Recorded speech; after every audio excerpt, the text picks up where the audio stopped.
Hi friends, my charming cherubs. It's that magical time of year. Oh yes, time to bring in the Yule log, sip some hot cocoa, string up some lights. Oh, maybe go on some sleigh rides. Have you ever been? Did you have fun? Am I missing out?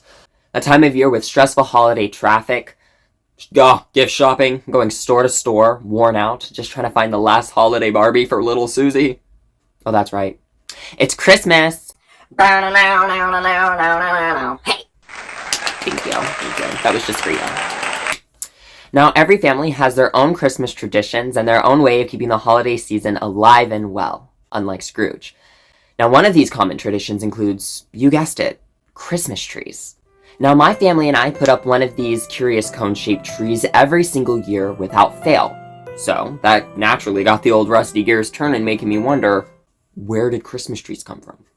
Where did you come from? Did you just, where? So grab yourself some some spiced eggnog, some Christmas cookies. I'm partial to gingerbread these days. And let's go on this journey through time together and find out, where did Christmas trees come from? Now we're going to get started by going all the way back to the 1500s. Oh yeah. Where some of the earliest documentation of what is believed to be some of the first Christmas trees, or at least crude versions of some, can be found. Now, the first written record of a decorated tree comes from Riga, Latvia in about 1510. It was said that men of the local merchants guild decorated a tree using artificial roses. They danced around it in marketplace, and then set it on fire. You know, when there's fire, we're off to a great start. Now, besides arson being alive and well in the early 1500s, in 1530 there's a record from Alsace, France, which was German territory at the time, and it was said that trees were sold in marketplace and then brought home and set up undecorated. Apparently there were laws that limited the trees to being sold of about 8 shoe lengths tall, which would be a little over 4 feet. Now, I think it's important to note that records of using various kinds of greenery to decorate and celebrate Christmas, as well as other religious holidays, predate the widely used phrase, Christmas tree. In fact, rural English church records from the 14 and 1500s indicate that holly and ivy were bought during the holiday season, hence the old British carol, The Holly and the Ivy. Have you ever heard it? Neither have I. Now, by the 1600s, it was common in Germany to decorate trees using apples. This practice was adopted from the 13 and 1400s, when evergreen boughs hung with apples were the only prop used in miracle plays that were performed at churches on December 24th. So you're probably wondering, well, what is a miracle play?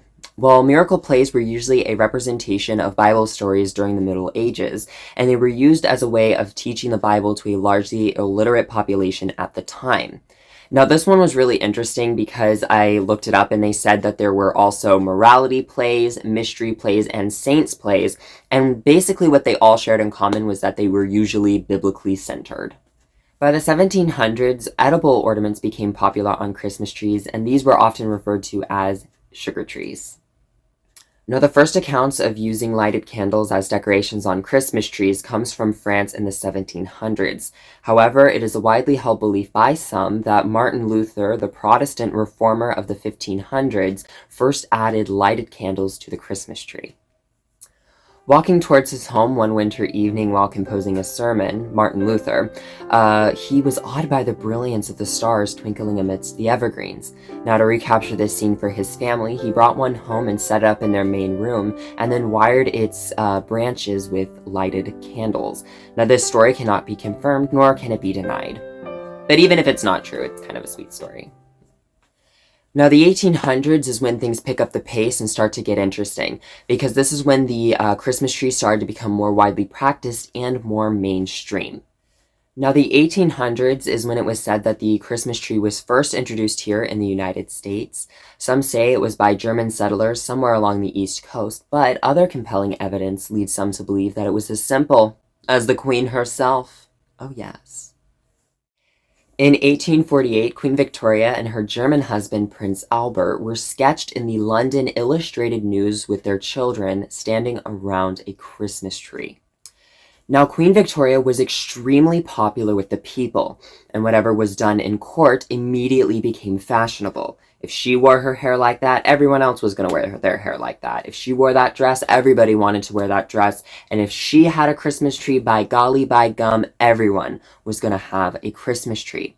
But not only was it fashionable with British society, but also with fashion-conscious East Coast American society. So with that said, the Christmas tree, oh, it had arrived, baby. In 1848, Christmas trees began to be sold commercially here in the United States, and they were taken at random from forests all across the nation. Franklin Pierce, who served as the 14th President of the United States from 1853 to 1857, is credited with bringing the very first Christmas tree into the White House. Now, artificial trees had just come out in Germany in about 1880.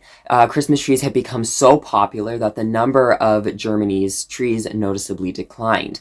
Deforestation became a real issue, and so to combat this, they created the goose feather artificial tree. Now, the goose feather artificial tree was created using actual goose feathers. Sorry, vegans. The feathers were dyed green, split in half, secured by wire to form branches, and then those branches were attached to wooden dowels to form the roots of the tree. Now, these trees were quite popular in Germany, and it didn't take long for them to spread throughout all of Europe. However, they weren't very sturdy because they couldn't hold very many ornaments. I mean, try holding an ornament on half a goose feather, you know? In 1882, the first Christmas tree to be lit by electric lights was seen in New York. It was lit by a man by the name of Edward Johnson, who just so happened to be friends with Thomas Edison. Like, no big deal. It was said that the Christmas tree was lit in the colors of red, white, and blue.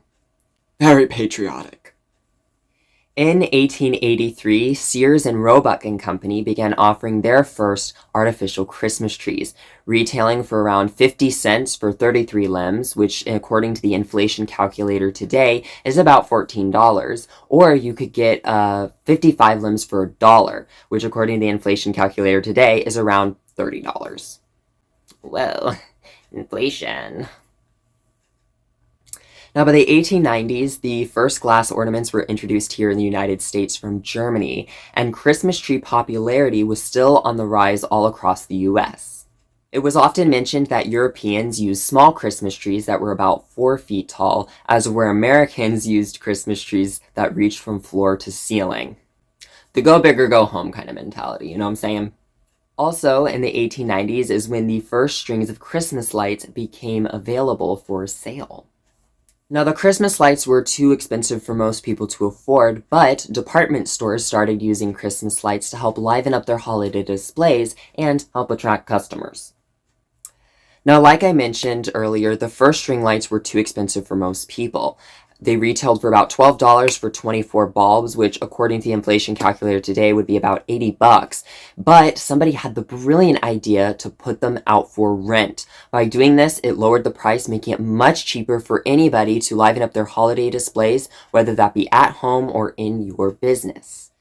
Now, these lights came in 7 different colors. You could get them in clear, frosted, blue, green, purple, opal, and ruby.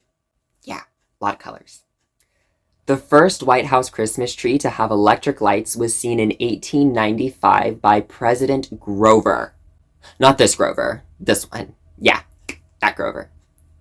Grover Cleveland is what he normally went by, and he was the 22nd and the 24th President of the United States. He first served from 1885 to 1889, and then again from 1893 to 1897. And so far, at the time this video is filmed, is the only president in American history to serve 2 non-consecutive terms in office. In the early 1900s, the Addy's Brush Company in Britain realized there must be a better way to build an artificial Christmas tree other than goose feathers. Now, the brush company was best known for making the world's first toilet brush. Yeah, and these same bristles, new ones of course, dyed green, were used to make the leaves on artificial trees. These trees could hold significantly more weight than those floppy old goose ones, and it was great because then when Christmas was over, you could dismantle it and scrub your toilet with it. In the 1900s, due to over-harvesting, the natural supply of evergreens began to be decimated. Conservationists became alarmed, and magazines began encouraging people to opt for an artificial tree instead. 1901 is when the first Christmas tree farm was started, when a man by the name of William V. McGilliard planted 25,000 Norway spruces on his farm in New Jersey. And I looked around and I couldn't find anything else about this guy, but shout out to you, man, for starting the first Christmas tree farm. Also, in 1901, Theodore Roosevelt, also known as Teddy by some, served as the 26th President of the United States from 1901 to 1909, and he actually tried to stop the practice of having Christmas trees out of concern for the destruction of the forests. Now, two of his sons did not agree with him, and they enlisted the help of a conservationist, Gifford Pitchett, I believe, to help them convince their father that if done properly, the practice was not harmful to the forests. Now, in the 1930s, Franklin D. Roosevelt, also known as FDR by some, served as the 32nd President of the United States from 1933 until his death in 1945. Well, he actually had a Christmas tree farm in his estate in Hyde Park, New York. Now, get this. FDR was fifth cousins to Teddy. They were fifth cousins. Roosevelt, Teddy Roosevelt, Franklin D. Roosevelt, they were both Roosevelts. They were fifth cousins. And his fifth cousin was like, we're planting Christmas trees. And then little did he know, his little fifth cousin over here, who was going to be the 32nd President of the United States, was going to be growing and selling Christmas trees. Wild. Now, FDR actually sent letters to Macy's and Bloomingdale's department stores and encouraged them to buy his Christmas trees for the holiday season. Oh, yeah. He was, like, selling his Christmas trees to Macy's. He was like, hi, Mr. Macy's. Yeah, you want one of my trees? They're, like, really nice. Yeah, they were, like, no big deal. They were just grown by the President of the United States. And they bought them, of course, because, like, I wouldn't say no to the President. I mean, I might, but anyways. Aside from commercial sales, in 1943, FDR sent the Crown Princess of Norway and British Prime Minister Winston Churchill Christmas trees. Yeah, he sent them Christmas trees. And he shipped them to ensure that they would arrive before Christmas. So, like, he gave them their Christmas trees. Crazy. This guy was wild. He was crazy. Now, it was said that ever the perfectionist he was, he mandated that the trees had to be 3 to 7 feet in height, they had to have a nice cone shape, and that they had to be nice and bushy in order to hold a good number of ornaments. Yeah, so he, like, really took care of things. He was, like, on top of it. On Christmas Eve of 1931, during the Depression era, is when the first Rockefeller Center Christmas tree was displayed by Italian-American workers who decorated a 20-foot balsam fir with strings of cranberries, garlands of paper, and even a few tin cans. Later, with the lighting of a 50-foot tall tree 2 years later in 1933, the Rockefeller Center dubbed the tree as a holiday beacon for New Yorkers and visitors alike. A total of about an estimated 125 million people visit this attraction every single year. A skating rink was opened below the tree in the plaza in 1936, and the tradition has been upheld ever since. Bubble Christmas lights were very popular in the 1940s, and they continued to make them until about 1970. Aluminum Christmas trees came next, gaining popularity in the 1950s. They were the first commercial Christmas tree that was a success, that was not green, and people adored them for their new futuristic look. They were manufactured in Wisconsin by the Aluminum Specialty Company. Christmas light producers had to come up with a form of multicolored rotating floodlight in order to compensate for the usage of such trees. However, in 1965, after Charlie Brown's Christmas special aired, the aluminum trees fell out of favor. Now, the reason that they fell out of favor was because in the Christmas special, Lucy, one of the main characters who never gets any more likable, tells Charlie Brown, the main character, that he needs to get a big aluminum Christmas tree for the school's nativity play. Now, he doesn't. He ends up getting a real tree that holds no more weight than a goose feather tree. And he comes back and everybody laughs at him, and then he tells them the true meaning of Christmas, and then, like, you know, Christmas is restored, right? And the aluminum Christmas trees were used as the primary example in the show of the over-commercialization of Christmas. Now, this resonated with the public, and they quit buying them. They were like, no more. No more. So that's why they fell out of favor. Charlie Brown. You did it! You did it, Charles! You did it!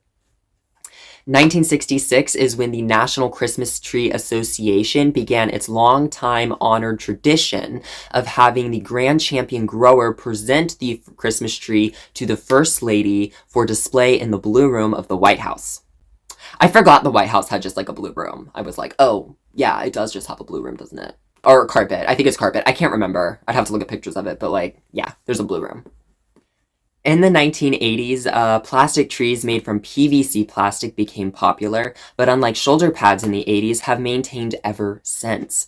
The reason people like these is because you can put them up as early as you want, but they still maintain the look of a fresh-cut tree, so you still get that feel-good Charlie Brown vibe. Approximately 25 to 30 million real Christmas trees are sold annually here in the United States, and most of these come from Christmas tree farms. Some popular real Christmas tree varieties include the Douglas fir, the blue spruce, the white pine, the Leland cypress, and the list goes on and on.